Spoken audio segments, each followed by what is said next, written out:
Good evening বন্ধুরা, কেমন আছেন আপনারা সবাই? আশা করি সবাই ভালো আছেন, সুস্থ আছেন। আমিও ভালোই আছি। আজকে শনিবার, সন্ধে এখন 6টা বাজে। কিষানের দিকে সন্ধে দিতে বসে গেছে, আমি বিছানাটা ঝেড়ে নিয়েছি। আর আজকে সকালবেলা অনেক কাচাকুচি করেছিলাম, মোটামুটি শুকিয়ে গেছে, কিন্তু একটু ভিজে ভিজে আছে, সেই জন্য মিলে দিলাম। সারা রাত্রিরে পাকার হাওয়ায় শুকিয়ে যাবে, কারণ এখন তো আকাশের কোনো ঠিক নেই। হয়তো দেখলাম সকালবেলা উঠে ঝমঝমিয়ে বৃষ্টি শুরু হয়ে গেছে। তো চলুন। আর আজকে সকালবেলা টুকটাক অনেক কাজ করেছি, বিশেষ করে শোকেসটা গুছিয়েছি। তারপরে টিভির ওদিকে যে তাকটা দেখছেন বই রাখা আছে, ওইখানটাও গুছিয়েছি। অনেক টুকটাক কাজ করেছি। এটা একটা বড় শান্তি, এই জায়গাটা গোছানো হয়ে গেছে। আর এখানে আমি কথা বলেছিলাম, কিন্তু এত জোরে ডিল চালু করে দিয়েছে না, কি বলবো, কথাটা অর্ধেক শোনা যাচ্ছে না। সেই জন্য আমি আবার ভয়েস ওভার দিলাম। আর এই যে এখানে নিচের যে ড্রয়ারটা দেখছেন, ওটা পরিষ্কার করেছি। এই জায়গাটা পরিষ্কার করেছি, কিন্তু মোছামুছি হয়নি। মোছামুছিটা একেবারে ঘরদোর পরিষ্কার করে তারপরে ড্রেসিং টেবিলটা ভালো করে মুছে নেবো। তো চলুন। আর এখন যাব হচ্ছে একটু রামতলা, মাকে ডেকেছি। আর ওই ব্যাগের মধ্যে হাবি জাবি অনেক কিছু পড়ে আছে, কালকে ভোরবেলা দেখি ফেলে দিয়ে আসতে হবে। জামা কাপড়গুলো তুললাম, ঘরটা পরিষ্কার করলাম, বিছানাটা গোছালাম, টুকটাক অনেক কাজ করেছি। তিশানকে বললাম সন্ধ্যেটা দে, ততক্ষণ আমি চাটা খেয়ে নিই। ও রান্নাঘরের বাসনগুলো মাজলাম, দুপুরে যে কটা বাসন ছিল সেগুলোকে মাজলাম। আর আজকে সকালবেলা অনেকটা খাটনি হয়ে গেছে একদম। আর এখন কি বলুন তো, বেশিক্ষণ দাঁড়িয়ে না এক জায়গায় কাজ করতে পারি না, কোমরটা কেমন যেন ধরে যায়। তবে যতই কষ্ট হোক, ঘরটা যে একটু পরিষ্কার করতে পেরেছি এটা শান্তি। জামা কাপড়গুলো বিশেষ করে তন্ময় আজকে দেখে খুব খুশি হয়ে যাবে একদম। কারণ ও কদিন ধরে না যে গেঞ্জিগুলো পরতে চাইছিল সেগুলো খুঁজে পাচ্ছিল না। আর যখন খুঁজছিল না, সব হুড়মুড়িয়ে ফেলে দিচ্ছিল, আর আমার কাজ একদম বাড়িয়ে দিচ্ছিল। তো চলুন, এখানে এক কাপ চা বসিয়ে দিই, চাটা খেয়ে তারপরে বেরিয়ে যাব। আজকে রামতলা যাওয়ার না ইচ্ছা ছিল না, কিন্তু ভালোও লাগছে না, জানেন তো। একটু স্কুল থাকলে তবুও বাইরে বেরোনো হয়। আর সকাল থেকে ঘরেই আছি, তো তিশানকে বললাম চ, পুজো আজার সময় কি ঘরে থাকতে ইচ্ছা করে বলেন তো। তো চলুন এখানে। আর দেখুন, তিশান ওই একটু দুধ বার করেছিল বাটি করে খাবে বলে, কতটা নিয়েছিল জানেন। ওকে বললাম তুই তাহলে অর্ধেকটা খা, অর্ধেকটা রেখে দে। এখন বাটিতে ঢেলে নিয়েছে, কিছু তো করার নেই। তো ওইটা তন্ময় আসুক, এলে চা করে দেবো। আর এই দেখুন, এই কুর্তিটা না চেঞ্জ করার ইচ্ছা আছে। তন্ময় বলছে যে এটা যখন তুমি কাছাকাছি করবে, তখন এই যে তোমার ওই চুমকিগুলো আছে, তারপর আয়নার মতো সব লাগানো আছে, ওগুলো নাকি উঠে যাবে। তো ওটা শুনে তো একটু মনটা খারাপই লাগলো। আবার ভাবলাম যে হ্যাঁ ঠিকই তো বলেছে, ধোয়াধুয়ি করলে চুমকিগুলো তো উঠে যাবে। তো দেখি নিয়ে যাই, যদি চেঞ্জ করে দেবে, কারণ আমার তো খুব বেশি দিন হয় না, এক সপ্তাহ টাইম আছে। তো চলুন, এখানে মাও চলে এসছে, মা বাইরে দাঁড়িয়ে আছে। আর এইটা তো সুন্দর কুর্তি একটা কিনেছি, এমন কুর্তি কিনেছি যাতে আমি সব সময় পরতে পারি, আর বিশেষ করে যাতে মায়ের বাড়ি পরতে যেতে পারি। আর ঝকমকে চকমকে জিনিস কিনলে কি বলুন তো, ওই যখন কোথাও দূরে কোথাও গেলাম, তখনই একমাত্র এই কাজগুলোর সাথে সাথে ফ্রিজের পিছনটাকেও পুরো চকচকে করেছি একদম, এত নোংরা বেরিয়েছে। আর তিশানের ওই মামা ভুজিয়া এইসব খেত, চিপসের প্যাকেট ওইখানে পুরো ভর্তি হয়েছিল। বাইরের ঝাঁটা নিয়ে এসে বার করেছি জানেন, কারণ ওই নতুন ঝাঁটাটা দিয়ে বার করলে না ঝাঁটাটা নষ্ট হয়ে যেত। ফ্রিজটা পুরো একদম সুন্দর করে ঝেড়ে মুছে পরিষ্কার করেছি। তবে বাইরের ঝাঁটা দিয়ে ফ্রিজটাকে ঝাড়িনি, ওই ফুল ঝাড়ুটা দিয়ে ফ্রিজটা ঝেড়েছি। খালি ওইখানে যে নোংরাগুলো ছিল, এত ঝুল বেরিয়েছে, সব পরিষ্কার করলাম। চলুন, বেরিয়ে পড়েছি আর চলে এসেছি স্টেশন মার্কেটে। এখানে বাবার জন্য একটু ফুরুলি নেবো। বাবা 2-3 দিন ধরে ফুরুলি করছে। তবে আমাদের বাড়ির সামনে যে ফুরুলির দোকানটা না, চপের দোকানটা আর কি, ওটা একটু দূরে। তো সেই জন্য মাকে বললাম চলো, আর এখানে না দামটাও একটু কম নেয়। তো একটু বেশি করে ফুরুলি কিনে মাকে দিয়ে দিচ্ছি, মা বাড়ি নিয়ে চলে যাবে। আমরা আর খাবো না, আমরা একটু আগে ফুচকা খেয়েছি জানেন, শঙ্কর মাঠ থেকে বেরিয়েই আগে ফুচকাটা খেলাম। ওই জেঠুটা না খুব সুন্দর ফুচকা করে। তবে আজকে দেখুন রাস্তাঘাটে খুব একটা ভিড় নেই, ফাঁকা ফাঁকা দেখছি। আমার বাড়ির সামনে দিয়ে না একটা গলি আছে, ওই গলিটা দিয়ে বেরোলে মোটামুটি আমাদের পুরো স্টেশনের সামনে একদম আসে। আমাদের বাড়ি থেকে স্টেশনটা 5 মিনিটের রাস্তা। তো স্টেশনের রাস্তা দিয়ে এখন একদম সোজা হাঁটা দেবো, দিয়ে যাব হচ্ছে একদম আমাদের ওই বাজারে, তিশানদের স্কুলের ওই দিকটাতে যাব। তো পুরো রাস্তাটা হাঁটতে হাঁটতে ঘুরতে ঘুরতে যাবো। যদি কিছু পছন্দ হয় তো নেবো, না হলে ঘুরে টুরে একটু সবজিপাতি কিনে নিয়ে বাড়ি চলে যাব। আর একটা শান্তি, তন্ময়ের আজকে আসতে অনেকটা দেরি হবে, বলছে 9টা-10টা বেজে যেতে পারে। আর এই যে এখানটা হচ্ছে আমাদের শঙ্কর মাঠ, পুজোর সময় এইখানটা প্রচুর ভিড় হয়, প্রচুর জানেন, একদম পা গলানো যায় না, এমনই অবস্থা হয়। পুরো রাস্তাটা একদম ঘুরতে ঘুরতে যাবো, অনেকটা রাস্তা লম্বা একদম। তো একদম এই মাথা থেকে ওই মাথা পুরো ঘুরবো, ওই মাথায় আবার একটা রাস্তা আছে, ওদিক দিয়ে আমাদের বাড়ি চলে যাবো। এটা একটা সুবিধা, জানেন তো। তো চলুন, আর এখানে দেখতে দেখতে যাচ্ছি কি বিক্রি করছে না করছে। তবে আমার তো বললাম খুব একটা ভারী কিছু কেনার ইচ্ছা নেই, দুখানা কুর্তি কিনেছি। আর হ্যাঁ, কুর্তিটা না ফেরত দেয় না, জানেন তো। ফেরত দেয় না মানে কি, বললো সন্ধেবেলা রিটার্ন হবে না, আসলে মোটামুটি ওই সকালের দিক করে আসতে হবে। তো সকালে আমার আর টাইম হবে না, তিশানকে স্কুলে টুলে নিয়ে যাই, তারপরে ঘরের কাজ থাকে। তো দেখি চেঞ্জ করলে করব, আর না হলে করব না, থাক। আর তন্ময় বলছিল একবার গায়ে পরে দেখতে পারতে, তো দেখি একদিন ঘরে না গায়ে পরে দেখবো। আর এইসব চুমকি টুমকি দেওয়া জিনিস কিনলে কী হবে, গা কুটকুট করে, দেখবেন আমার খুব অস্বস্তি হয় একদম। আর এই যে রাস্তা দিয়ে হাঁটতে হাঁটতে এই যে এখানে চলে এসেছি, একটা এখানে বোতল টোতল সব বিক্রি করছে। তো এখান থেকেই দুখানা পাপোশ কিনলাম। তো পাপোশগুলো না বেশ দেখতে সুন্দর, জানেন। এখানে একটু দামিও আছে, একটু কম দামিও আছে। কিন্তু সবথেকে বড় কথা হচ্ছে যে পাপোশগুলো ওই 150 টাকা করে বলছে, সেগুলো ফ্লিপকার্টে আর মিশোতে 4খানার দাম দেখাচ্ছে 250 টাকা। মানে আমি তো ভেবেই অবাক হয়ে গেছি। এই যে উনি হাত দিয়ে দেখাচ্ছে, ওগুলো 4খানার দাম 250 টাকা, আর এখানে একটার দাম বলছে 150 টাকা। তো কিনবো না, দরকার নেই। এখানে আমি এই যে এখানে 50 টাকা করে যেগুলো বিক্রি করছে এগুলোই নেব। তো কি দরকার বলুন না, শুধু শুধু বেকার ওই মানে এত দাম বেশি দিয়ে নেওয়ার থেকে। আর এখন না মিশোতে আমি অর্ডার দেবো না, কারণ এখন অর্ডার দিলে সেই আস্তে আস্তে পুজো হয়ে যাবে। মিশোতে ডেলিভারিটা খুব দেরিতে দেয়। ফ্লিপকার্টে এমন 2-3 দিনে দিয়ে দেয়, কিন্তু মিশো প্রায় 1 সপ্তাহ 10 দিন টাইম নিয়ে নেয়। তো এখান থেকে এই দুখানা পাপোশ নিয়ে নিচ্ছি, 50 টাকা করে নিচ্ছে এগুলো। তো এই দুখানা নিয়ে নেবো ব্যাস, আর দুটো জলের বোতল নেবো। আর দেখি এখানে বিস্কুটের কৌটো আছে নাকি, আমি ওটাই বারবার দেখছি যে বিস্কুটের কৌটো একটা বড় দেখে হলে নিয়ে নেবো, কারণ একটা হলেই মোটামুটি আমার হয়ে যাবে। আর মিল্টনের জলের বোতলগুলো বেশ সুন্দর দেখতে লাগছে, সেই জন্য ভাবছি দুখানায় নিয়েই নিই। তবে এখানে এনেন তো পরপর 3খানা দোকান, 3 ভাইয়ের একসাথে দোকান। তো তিনজনেই কথা বলে না একদম, মানে এর দোকানে গেলে ও রাগ করে, ওর দোকানে গেলে এ রাগ করে। তো যে কোনো একটা দোকান থেকে তোমাকে নিতেই হবে। ওই ওই দোকানটা থেকে পাপোশ নিয়েছি, এই পাশের দোকানটা থেকে ভাবছি বোতল নেবো। আর এখানেই দেখছি বেশ সুন্দর সুন্দর কন্টেনার রাখা আছে, তাই কাকুকে বলছি যে একটা করে কি দেওয়া যাবে, বলছে হ্যাঁ হ্যাঁ অসুবিধা নেই, দেওয়া যাবে। তো এখান থেকে দুখানা জলের বোতল নিচ্ছি, আর একটা কন্টেনার নেব বিস্কুটের জন্য। যে বিস্কুটের কন্টেনারগুলো আমি আগের দিনকে দেখাচ্ছিলাম না, আমাদের আমতলার ভিতরে 150 টাকা দাম বলছিল না, 130 টাকা বোধহয়। তো এখানে পুরো একদম অনেকটা কম দামে পেয়ে যাচ্ছি, জানেন কন্টেনার। তো ওনাকে বললাম একটা বার করুন, একটা হলুদ আছে, উনি ভিতর থেকে আরেকজন বার করছে। তো এখান থেকে দুখানা বোতল নিয়ে নিচ্ছি, ওই দুটো বোতল একটা কন্টেনার, আর তার সাথে দুখানা পাপোশ নিয়ে নিচ্ছি। সবই একদম পুরো পুজোর জন্য রেখে দেবো, কিচ্ছু বার করব না। তো এখানে চলে এসেছি, একটু আদা রসুন পেঁয়াজ নেবো। রসুনটা আমার আছে, পেঁয়াজ নেবো। মা এখান থেকেই আদা রসুন পেঁয়াজ নিয়ে যায়, মায়েদের ওখানে বললাম না গলা কেটে দাম নিয়ে নেয়। তো যে এখানে যদি 60 টাকা করে পেঁয়াজ হয়, মায়ের ওখানে 80 টাকা করে পেঁয়াজ নেবে। আর যেহেতু মায়ের সংসারটা অনেকটা বড়, তাই বুঝতেই পাচ্ছেন পরিমাণটা অনেকটা বেশি লাগে। তাই মা এখান থেকে একেবারে 1 কেজি 2 কেজি নিয়ে চলে যায়। তো অনেক দিন যায়, আর যেহেতু মা 2 দিন ছাড়া ছাড়া আমার বাড়িতে আসে, তো তাই মায়ের অসুবিধা হয় না। তো বাড়ি চলে এসেছি, এখন বাজে প্রায় 8টা। তো মাকে ফুরুলি দিয়েছিলাম, সেখান থেকে মা আবার দেখুন তিশানকে আবার দিচ্ছে। তিশান আবার বলছে মা তুমি একটা খাও, আমি খাবো। তো চলুন, এখানে আর মাকে যেতে দেবে না, জানেন। বলছে সবে 7:45 বাজে, তুমি আরও 15 মিনিট বসো। ব্যাগটা নিয়ে ধরে বসে আছে, ওই দেখুন, মাকে যেতে দেবে না। তো চলুন, আর কি কি কিনেছি আপনাদের একটু পরে দেখাচ্ছি। তন্ময়ের তো আস্তে আস্তে 10টা 10:30 বেজে যাবে। প্রথমে 9টা 9:30 বললো, এখন আবার বলছে 10টা 10:30 মা চলে যাবে, মাকে কিছুতেই যেতে দেবে না। ওই দেখুন, দেখছেন মাকে ধরে আনছে, দেখুন অবস্থা কি। মাকে এখন বলছে 15 মিনিট তুমি বসো, তারপরে তুমি বাড়ি যাবে। আর আমরা কি বলুন তো, অনেকটা হেঁটেছি, তো আমাদের না পা পুরো ব্যথা হয়ে গেছে একদম। মাও বলছে আমার কোমরটা ব্যথা করছে। তো মাকে বলছি মা একটু অর্ধেক খাও না, মা বলছে না না খাবো না, ওই তুমি অর্ধেক নাও না। তো চলুন, এখানে মা একটু বসুক, একটু বসে গল্প করি, তারপরে চলে যাবে। আর তিশান এসে থেকেই বলছে মা আমার পাটা কিরম ব্যথা করছে। আসলে একদম স্টেশন মার্কেট থেকে একদম এই দিকে এসেছি, আমার বাড়ির এদিকটাতে অনেকটা হাঁটা হয়ে গেছে। ওই হাঁটতে হাঁটতে আবার জানেন তো 3 জনে মিলে ফুচকা খেয়েছি, তারপরে আইসক্রিম খেয়েছি, ঘুগনি খেয়েছি, আর বলবেন না। তো চলুন কি কি কিনেছি আপনাদেরকে দেখাই। আর রান্না বান্না বলতে অল্প করে একটু ভাত ভাজা, দুটো পাপোশ কিনেছি এইরকম। একটা হচ্ছে আমার ঘরের সামনে পাতবো, মানে যেটা একদম দোরগোড়ায়।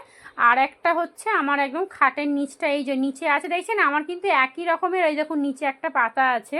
তো এগুলো না ভালো টেকে, কিন্তু ওই মাঝখান দিয়ে সেলাইগুলো খুলে যায়। তো এরপরে না ভাবছি ওই পুজোটা চলে যাক, একেবারে মিশো থেকে ওই 4-5খানা একদম পাপোশ অর্ডার করে নেবো, অনেক দিন যাবে। আর দেখছেন তো কথা বলতে দেয় না, ওই যে সারাদিন গাড়ি যাচ্ছে। আর এইরকম দুখানা জলের বোতল কিনেছি, জলের বোতলগুলো না বেশ সুন্দর, এইরকম কালারের না আমার জলের বোতল নেই, তো এরকমই দুখানা কিনেছি। আর তার সাথে একটা কন্টেনার কিনেছি, কালারগুলো কি সুন্দর লাগছে দেখুন। তবে এইসব বোতলে না আমি ওই কলের জল ভরবো না, কেনা জল ভরবো, কলের জল ভরলে পুরো হলুদ হয়ে যাবে একদম। আর একটা চা ছাঁকনি কিনেছি, এগুলো সবই পুজোর সময় বার করব। আর দুখানা কাপও কিনবো পুজোর সময় চা খাওয়ার জন্য। চা ছাঁকনিটা না মা নিল বলে আমার হঠাৎ করে মনে পড়ে গেল যে হ্যাঁ আমারও তো চা ছাঁকনি বেশ পুরনো হয়ে গেছে। আর চা ছাঁকনি না খুব বেশি পুরনো অবস্থায় না মানে ব্যবহার করা উচিত নয়, কারণ যেহেতু ওই প্লাস্টিকের জিনিস ওই মানে ওই জালিটা দিয়ে চাটা বেরোয়, তো তো ওটা অনেক দিন হয়ে গেলে না চেঞ্জ করা উচিত, এটা আমি শুনেছিলাম আর কি।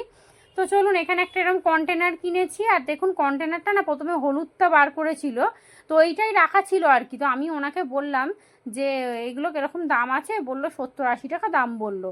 তো তারপরে আমি হঠাৎ করে আমার নেওয়া হয়ে গেছে, তখন আমি ওনাকে বললাম কি যে আর কোনো কালার আছে, বলছে হ্যাঁ একটা এরকম গোলাপি ডিপ গোলাপি কালার আছে। তো আমি তখন বললাম কি কই বার করুন তো, এটা ডিপ গোলাপি না রানি কালারের। তো ওই ডিপ গোলাপিটা খুব একটা ভালো লাগছিল না, এই রানি কালারেরটা দেখলাম ভালো লাগছে বলে নিয়ে নিয়েছি। আর এখানে টমেটো, ধনেপাতা, পেঁয়াজ, আদা। ধনেপাতার কথা আর বলবেন না, জানেন 500 টাকা কিলো ধনেপাতা, বাবা! আর এই শীতকালে সবজির সাথে এত এত ধনেপাতা ফ্রিতে দিয়ে দেয়। তো চলুন, তিশান এখন পড়তে বসবে, আমি যাব রান্নাঘরে। চলে এসেছি রান্নাঘরে, এখানে ভাত ভাজা করব। এখানে আলু, পেঁয়াজ, ডিম সবই ভালো করে ভেজে নিয়েছি, এইবারে ভাতটা দিয়ে দেবো। আর তন্ময়ের জন্য কিছু রান্না বান্না করিনি, কারণ ও আসার সময় বললাম একটু কচুরি নিয়ে যাব, আর না হলে একটু মিষ্টি নিয়ে যাব। তো আমাদের এই সেকেন্ড গেটে না ভালো বেশ কচুরি পাওয়া যায়, মোটামুটি 10টা অবধি থাকে। তবে ও যদি বেশি দেরি করে তাহলে আর কচুরি পাবে না। তো বলেছে যদি না পাই আমি এসে ছাতু মুড়ি খেয়ে নেবো, রুটি আমি খাবো না। ওর রুটি মানে রুটি দেখলে ওর নাকি গায়ে নাকি জ্বর আসে, তো রুটি খাবে না। রোজ রোজ কি লুচি পরোটা করি বলুন তো, আর প্রত্যেক দিন তেলের জিনিস খাওয়া ভালো? তো এখানে চলুন ভাতগুলো দিয়ে দিয়েছি, অনেকটা ভাত ছিল জানেন, টুকটুক করে প্রায় 1-2 দিনের ভাত ফ্রিজে পড়েছিল। আবার আজকে সকালের খানিকটা ভাত ছিল, তো ভাবলাম যে না, এ তো ভাতগুলো ফেলে দিতে হবে, তার থেকে শর্টকাটে রান্না বান্না সেরে দেবো, আর এদিকে আমাদের রাতের ডিনারটাও রেডি হয়ে যাবে। তিশান এদিকে পড়তে বসে গেছে, জামা কাপড়গুলো আজকে রাত্রিরে পাকার হাওয়াতেই শুকিয়ে যাবে। আজকে সকালবেলা অনেকগুলো কেচেও ফেলেছিলাম জানেন, তো আমি ওই রকমই করি, যখনই শুরু করব ওই এত এত নিয়ে শুরু করে দেবো। মানে আজকে যে ঘরটা পরিষ্কার করেছি, আজকে কাচাকুচিটা থাক না, আর ভেজাবার পরে মনে পড়ে এ বাবা আজকে এত কাজ করব, আজকে কেন কাঁচাটা ভেজাতে গেলাম। তো চলুন, এখানে ধনেপাতা দিয়ে দিয়েছি, অল্প করে একটু মিষ্টি দিয়েছি, এতে কাজু বাদাম দিলে আহা হেভি হতো।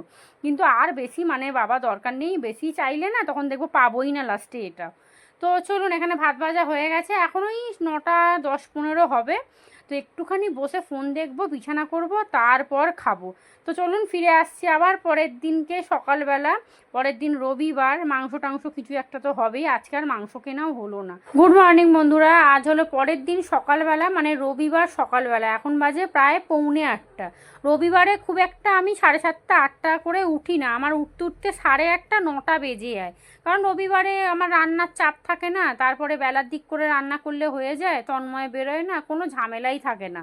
কিন্তু আজকে আমাকে তাড়াতাড়ি উঠতে হয়েছে, তন্ময় ঘুমটা ভাঙিয়ে দিয়েছে 7টার দিক করে, ওনাকে আজকে কাজে বেরোবে। গতকালকে এসেছিল 10:30টার সময়, রাত্রিরে আর সেরকম কিছু কথা হয়নি, ও খেয়ে দিয়ে শুয়ে পড়েছে, আর আমরা তো তার আগেই শুয়ে পড়েছিলাম। ওর শুতে শুতে প্রায় 11টা বেজে গেছিলো, এসে আবার স্নান করলো, গরমে না ঘেমে যায়, তো রাত্রে আরেকবার করে স্নান করে এসে। তো সেই জন্য আর কোনো কথা হয়নি, আমাকে বলেও নে যে আমি কাজে যাবো, আমি তো দিব্যি ঘুমাচ্ছি, অ্যালার্মও দিইনি। তো হঠাৎ করে ও 6:30টার দিক করে ওর প্রত্যেক দিনই ঘুম ভেঙে যায়, যেহেতু রোজ কাজে যায়, তো আমারও ঘুম ভেঙে যায়, কিন্তু আমার ওই অ্যালার্মটা বাজে তখন ঘুমটা ভাঙে, কিন্তু ওর তো এমনি ঘুম ভেঙে যায়। আর বসে বসে ওই ফোনের মধ্যে সব ওই গেম খেলে, ফোন দেখে। ওকে চা করে দিয়ে দিয়েছি, ও খাচ্ছে, আর জোরে জোরে ফোনটাকে চালাবে জানেন তো, মানে এত মাথা গরম হয় না।